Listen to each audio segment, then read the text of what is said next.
इस कहानी की शुरुआत होती है मॉडर्न रशिया से, जहां पर हमें डोमिनिका नाम की एक लड़की को दिखाया जाता है। डोमिनिका एक बैले डांसर है। दरअसल उसे किसी भी कीमत पर पैसे कमाने होंगे, क्योंकि उसकी मॉम हमेशा बीमार रहती है। उनके इलाज के लिए हमेशा उसे पैसों की ज़रूरत होती है। और एक दिन जब वो परफॉर्म कर रही होती है तो उसका पार्टनर गलती से उसके पैर के ऊपर पैर रख देता है, जिससे उसके पैर की हड्डी टूट जाती है। और इस एक्सीडेंट के साथ उसका डांसिंग करियर हमेशा के लिए खत्म हो जाता है, जिससे उसे बहुत दुख होता है। उसे नहीं पता कि अब वो पैसे कैसे कमाएगी, अपनी मॉम का इलाज कैसे करवाएगी। कुछ महीने बीत जाते हैं और उसका पैर ठीक हो जाता है। एक दिन उसके अंकल, जिनका नाम इवान होता है, वो उसके पास आते हैं। दरअसल ये रशिया की सीक्रेट एजेंसी में डायरेक्टर हैं। वो डोमिनिका को कहते हैं कि मुझे तुम्हारी मदद की ज़रूरत है, तुम मेरे साथ काम करो।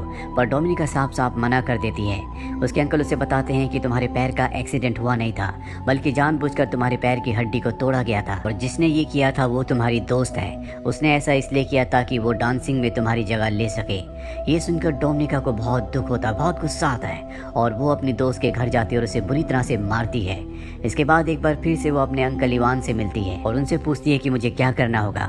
उसके अंकल उसे बताते हैं कि एक बहुत बड़ा गैंगस्टर है, तुम्हें उसे सिड्यूस करके एक होटल के कमरे में लाना होगा, और इसके बाद हमारे एजेंट्स अपना काम कर देंगे। इसके बदले तुम्हारी मॉम के जितने भी मेडिकल के खर्चे हैं वो सब के सब हम उठाएंगे। और अब डोमिनिका उसकी बात मान जाती है। वो उस गैंगस्टर से एक बार में मिलती है जहाँ पर वो उसे सिड्यूस करती है। इसके बाद वो गैंगस्टर उसे होटल के कमरे में ले जाता है, पर यहाँ पर इस वक्त तक कोई भी नहीं पहुँचा होता। इसीलिए वो आदमी उसकी ज़बरदस्ती इज्जत लूट लेता है, जिससे डोमिनिका को बहुत दुख होता है, क्योंकि उसे सिर्फ उस आदमी को सिड्यूस करना था। अब यहाँ पर एजेंट आ जाते हैं और उस गैंगस्टर को मार देते हैं, पर डोमिनिका इस बात से टूट गई है। वो अपने अंकल के पास जाती है और कहती है कि आज के बाद मैं ये काम कभी नहीं करूँगी। उसके अंकल को इस बात से कोई फ़र्क नहीं पड़ता कि उसकी इज्जत लुट चुकी है। वो कहते हैं कि अब तुम्हें हमारे राज के बारे में पता चल चुका है कि हम किस तरह से काम करते हैं, यानी कि तुम भी अब इस सीक्रेट एजेंसी का एक हिस्सा बन चुकी हो, और अगर तुमने हमारे साथ काम नहीं किया तो तुम्हें मार दिया जाएगा, क्योंकि तुम हमारे सारे राज जान चुकी हो। वहीं दूसरी तरफ हमें मॉस्को में नेट नाम के एक लड़के को दिखाया जाता है, जो कि एक अमेरिकन जासूस है, यानी कि वो CIA का एजेंट है। नेट एक आदमी से मिलता है जिसे वो मार्वल कहकर बुलाता है। दरअसल ये नेट को खबरें देता है और वो उसे कुछ खबर देकर वहाँ से निकल जाता है, पर तभी वहाँ पर पुलिस आ जाती है। नेट नहीं चाहता कि उसे खबर देने वाला मार्वल पकड़ा जाए, इसीलिए वो गोलियां चलाता है, जिससे पुलिस का ध्यान उसकी तरफ आकर्षित होता है और मार्वल उस जगह से भाग जाता है। पर नेट को पकड़ लिया जाता है और वापस अमेरिका भेज दिया जाता है। पर नेट एक बार फिर से रशिया जाना चाहता है, लेकिन उसके जो सीनियर होते हैं वो कहते हैं कि तुम रशिया नहीं बल्कि बुडापेस्ट जाओगे, ताकि तुम एक बार फिर से मार्वल से मिल सको। वहीं दूसरी तरफ हमें रशिया की सीक्रेट एजेंसी के डायरेक्टर इवान को दिखाया जाता है, जो उस वीडियो फुटेज को देख रहा होता है जिसमें नेट मार्वल से मिला था, और उसे देखकर उसे समझ में आ जाता है कि मार्वल एक रशियन सीक्रेट एजेंसी का ही मेंबर है, जो इस वक्त बुडापेस्ट में है। और अब इवान किसी भी कीमत पर उसे मारने के लिए किसी स्पाई को, यानी कि जासूस को भेजना चाहता है। वो डोमिनिका के पास जाता है और उसे कहता है कि तुम्हें बुडापेस्ट जाकर मेरा एक काम करना होगा, और सबसे पहले तुम्हें इसके लिए ट्रेनिंग लेनी होगी। और इसके बाद उसे एक स्पाई स्कूल में भेजा जाता है, जहाँ की ट्रेनिंग बहुत ही खतरनाक, बहुत ही मुश्किल होती है, लेकिन जल्दी वो इस ट्रेनिंग को पूरा कर लेती है। और इसके बाद डोमिनिका को बुडापेस्ट के लिए रवाना कर दिया जाता है, जहाँ पहुँचने के बाद सबसे पहले उसे नेट का विश्वास जीतना होगा, ताकि उसके जरिए वो किसी भी कीमत पर मार्वल तक पहुँच सके। दरअसल मार्वल का चेहरा कोई भी नहीं जानता, किसी को नहीं पता कि वो कैसा दिखता है। सिर्फ नेट ही एक तरीका है जिसके जरिए मार्वल तक पहुंचा जा सकता है। और अब डोमिनिका बुडापेस्ट पहुंच जाती है, जहां पर वो अपनी एक साथी एजेंट के साथ रहती है। साथ ही अब वो नेट का पीछा करना शुरू कर देती है। वो उस स्विमिंग क्लब को भी ज्वाइन कर लेती है, जहां पर नेट रोज आता है। डोमिनिका बार बार उसके सामने से जानबूझकर निकलती है ताकि वो उसे देखे। डोमिनिका बहुत ही सुंदर है, इसीलिए नेट भी उसे देखना शुरू कर देता है। और एक दिन जब वो सड़क पर उसके कम क्रॉस होती है तो वो उससे बात करता है। नेट को कहीं ना कहीं डोमिनिका के ऊपर शक है। डोमिनिका जब अगले दिन स्विमिंग क्लब जाती है तो देखती है कि वहाँ पर उसका ID कार्ड नहीं है। दरअसल नेट उसका ID कार्ड निकाल कर अपने साथ ले गया होता है, और अब उसे पता चल जाता है कि वो एक रशियन स्पाई है, लेकिन फिर भी वो बार बार उससे मिलता है। हालांकि अब उसे पता है कि डोमिनिका उससे बार बार इसीलिए मिलती है ताकि वो मार्वल के बारे में इंफॉर्मेशन निकाल सके। वही डोमिनिका जब एक दिन अपने घर पर जाती है तो उसकी जो उसके साथ फ्लैटमेट होती है, जो खुद भी एक स्पाई है, वो घर पर नहीं होती। और जब वो घर की तलाशी लेती है तो उसे पता चलता है कि उसकी जो साथी है वो किसी अमेरिकन स्पाई से मिलने वाली है, जिसे वो कुछ इन्फॉर्मेशन देगी और उस इन्फॉर्मेशन के बदले उसे पैसे मिलेंगे। डोमिनिका समझ जाती है कि उसे भी उसी की तरह एक मिशन दिया गया है। अब डोमिनिका अपने काम को पूरा नहीं कर पाती, उसे मार्बल के बारे में कुछ भी पता नहीं लगता। इसीलिए इवान यहाँ पर आता और उससे पूछता है कि तुम्हारा काम इतना स्लो क्यों चल रहा है, अगर ऐसे चलता रहा तो तुम्हें मार दिया जाएगा। वो कह देती कि मेरे काम स्लो चलने का कारण ये है कि मैं अपने साथी एजेंट के साथ उसके मिशन पर काम कर रही हूँ। ये सुनने के बाद इवान को बहुत गुस्सा आता है। वो कहता है कि तुम्हें अपने काम पर ध्यान देना चाहिए। और जब डोमिनिका अपने घर पर नहीं होती तभी वहाँ पर एक दूसरा रशियन एजेंट आता है जो डोमिनिका की रूममेट फ्लैटमेट को मार देता है, क्योंकि उसने अपने सीक्रेट मिशन को डोमिनिका के साथ शेयर किया था।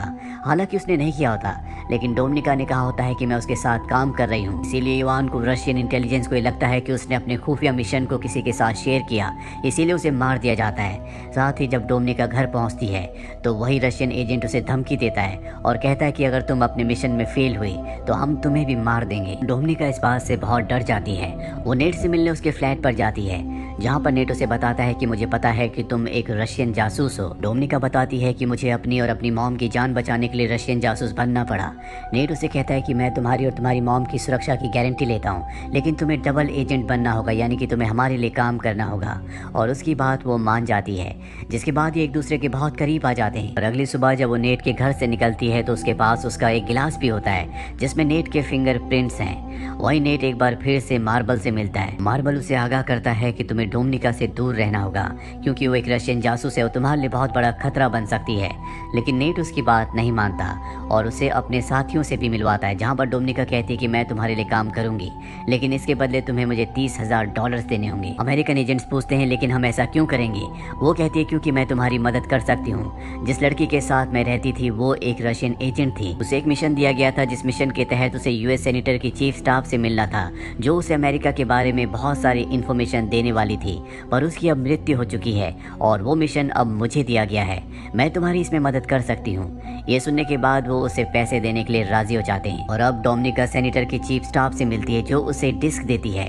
दरअसल डोमिनिका के और सेनेटर की चीफ स्टाफ के ऊपर यहाँ पर रशियन के साथ साथ अमेरिकन जासूस भी नजर रख रहे होते हैं। डोमिनिका ने जो डिस्क ली होती है वो किसी तरह से उसे बदल देती है और नेट तक पहुंचा देती है।